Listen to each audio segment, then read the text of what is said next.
A spur-of-the-moment stop. The U.S. Air Force Armament Museum. A lot more than armament, though. This place is loaded with planes. Had I not stopped here, I would have been sorely disappointed. I can't believe how cool this place is. I'm going to flip you around so you can see what I'm talking about. How about that? Starting out, a MiG-21. A MiG-21 fish bed. I wonder where that came from. A Stratojet. The only other one of these that I know of is at the 8th Air Force Museum out front, but this one is in really good shape. B-47E Stratojet, predecessor to the B-52. A beautiful Vietnam paint scheme on an F-4 Phantom. All kinds of cool planes.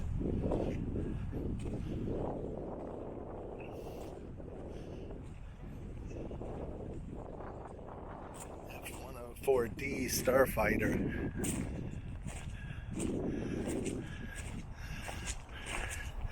Look at the way this thing looks. Look at those tiny little wings. It is amazing that this thing could even fly. It was certainly a rocket ship with little afterthought wings hooked onto it. Crazy. And behind it, I can't recognize this one from the side. Anybody eclectic that knows what this is without looking at the sign?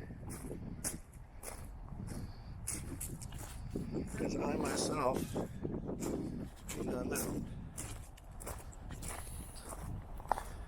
F101b Voodoo.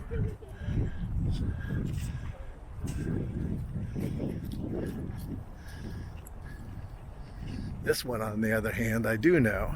Look at that beautiful. I love the oval air intake, the F100C Super Saber.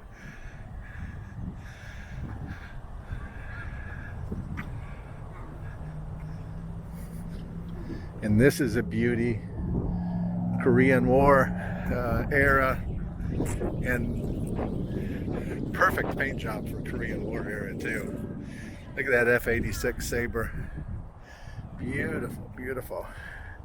I have never seen one of these. If I did, it was at right path, and I must have overlooked it. The F-89D Scorpion. Completely made famous in tons of the old 50s horror movies. This airplane always chased the UFOs. And what I really liked is the way the tail looks. You got the two engines kind of slung underneath and off to the side, and then up to this high swept tail with a high horizontal stabilizer. Very cool. And then the fuel tanks built into the wingtips with another small horizontal stabilizer. I like it. Another beautiful airplane. Look at this one. F-84 Thunderstreak. Looks very similar to the Saber, doesn't it? And that looks like another Scorpion.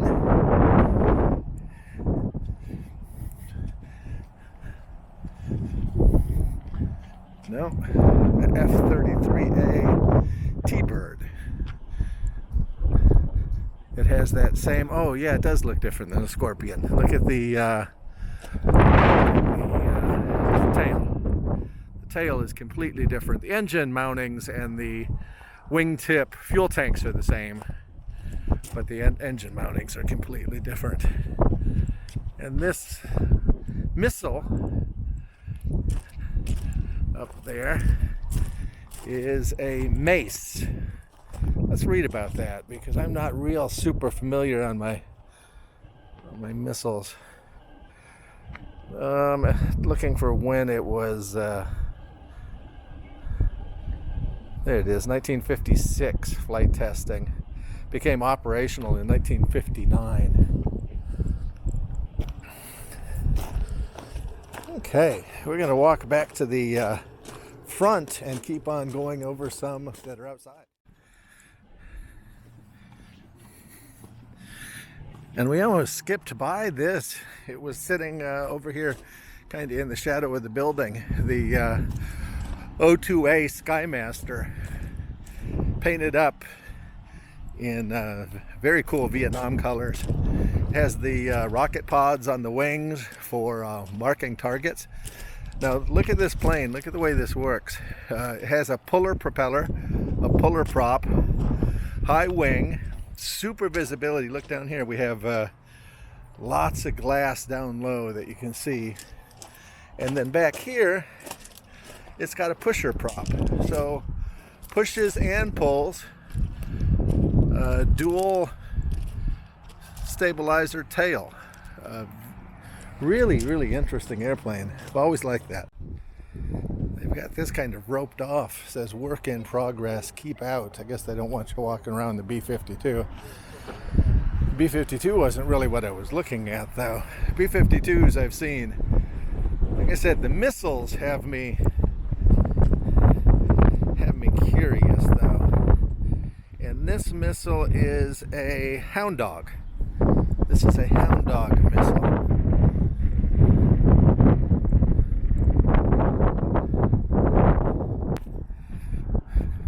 Kind of cutting through their pretty little garden here. I feel kind of bad, but not completely bad, because I want to get over here to this. Who would expect that they would have a blackbird? Not only that, but a very nice shape. They flew a lot right out of Florida, so it doesn't surprise me. Look at the tri-landing gear here. It's so cool that you can get this close to it.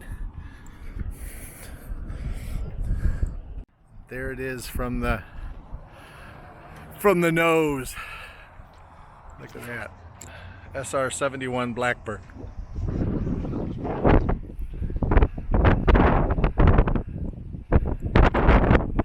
Not only that, up and touch it. Most of the ones I've seen have been from a distance. A paved low, Air Force paved low. When we were at the museum in Alabama, we looked at a paved Hawk. So a paved Hawk would have been the U-860 variant of a paved aircraft. Paved, again, we're talking multiple sensors. So you can see all the sensor domes, very similar to what they saw in the paved Hawk, except in this one, much larger. Kind of the new generation, if you will, of the old Vietnam Jolly Green Giant. Big, heavy lift helicopter. B-25 Mitchell, and early war colors. You know it's early war because we have the meatball still on the fuselage emblem. Coming around so you can see what I'm talking about. Right there. They got rid of those, that red meatball in the middle ended up causing some friendly fire incident.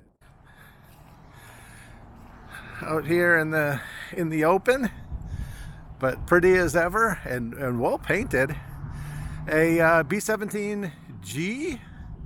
Has to be a G because it has a chin turret, although we still have cheek guns up there.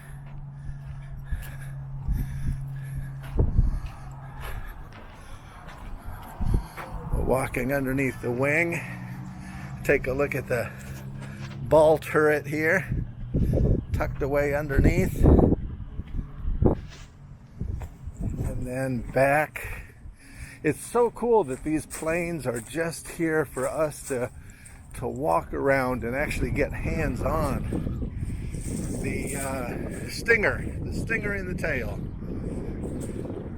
Look there. It's plexiglass looks like it's aged a little bit, but it is sitting here in the Florida sunshine.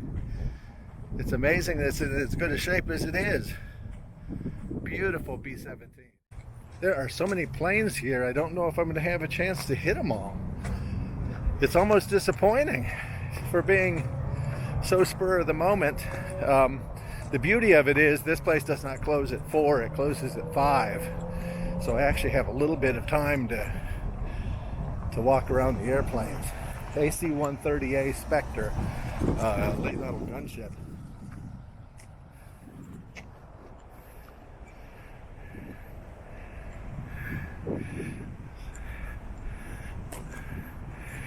So we know this would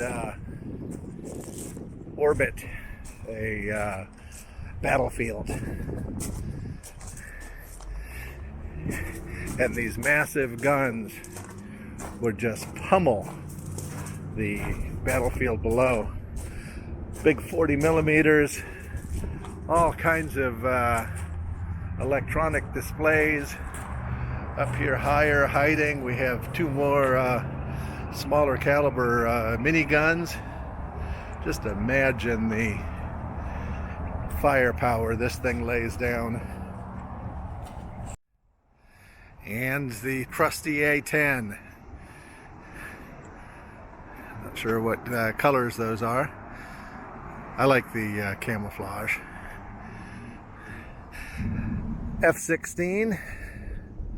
F-16A, fighting falcon. Fighting falcon. I got my tongue tied.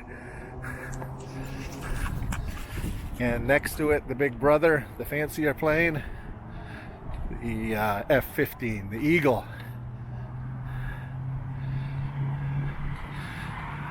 Gulf Spirit, F-15 Eagle. And we're back. The F111 Aardvark. Swing wing. Look at the size of this thing. I've always loved this airplane. I've always thought it was one of the best looking planes.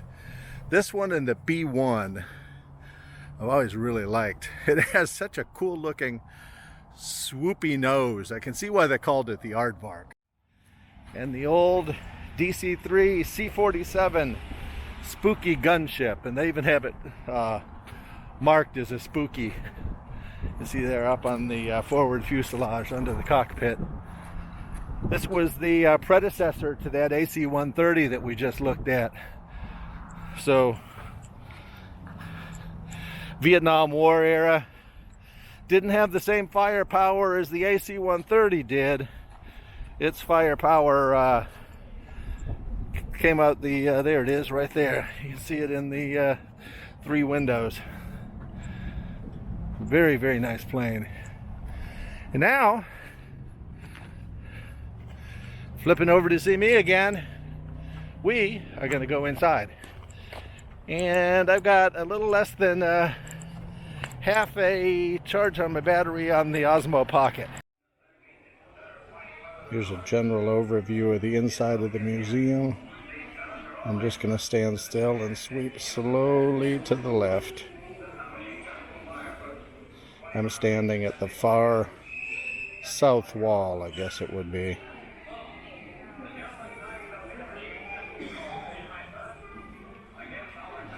Well, that's really it for the inside. Obviously, most of their stuff of interest is on the outside. But boy, do they have a lot of cool stuff on the outside.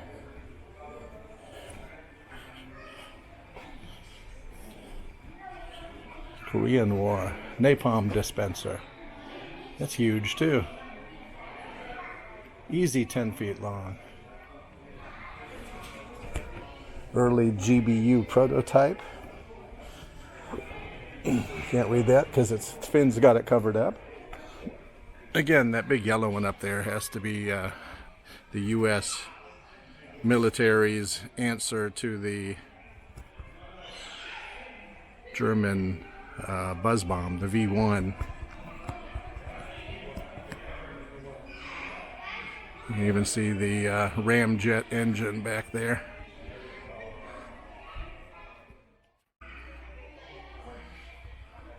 Here's the Sparrow. Excuse me, the Sidewinder. Sidewinder. Much larger than you get a idea for the when you're making a model of it. They look small. The Falcon AIM 26B. Sorry about the white on white. Kind of makes it hard to see. This is interesting. These were motion sensors that they used in Vietnam. So this would be dropped and deploy these motion sensors. These are designed to look like plants and foliage. The actual sensor would embed in the ground. The antenna would stick up, but they're disguised. Very, very cool. I've seen these, but I've never seen the entire munition before. And here's an upright display of those munitions, acoustic, comm mic, and ADSIDs.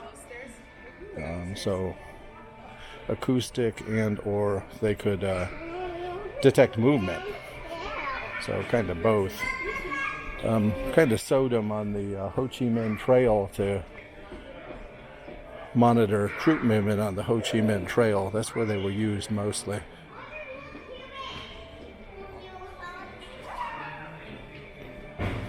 Again, designed to look like plant life. This is very cool. Walking through the weapons room. Wait till you see this hallway.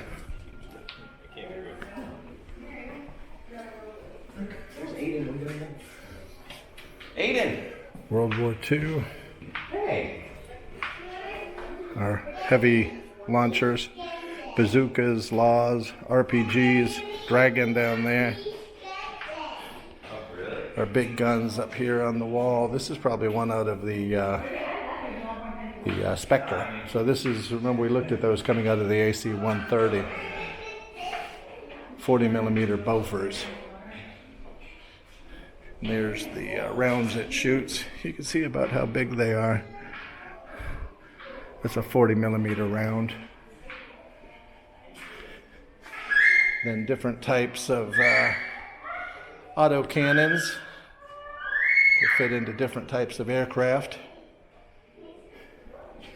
We have a nice display of Vietnam post-World War II weapons. My favorite, the FNFAL, MAP 49 up there, a French submachine gun. Looks like a Swedish K. All kinds of very nice and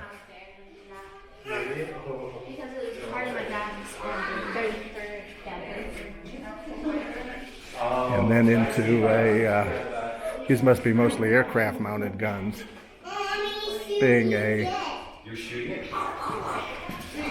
Air Corps inline machine gun, 7.62 millimeter, experimental, 1969.